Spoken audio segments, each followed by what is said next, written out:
The government of Mongolia will own 10% of shares of Ayutthaya copper concentrate smelting and refining plant without making any investments and payments.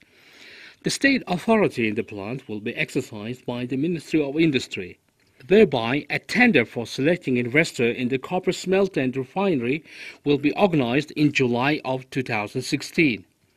According to members of the cabinet, a 10% package shares obliges the Mongolian government to provide policy supervision and regulations as well as favorable legal environment and sustainability for the operations of the plant.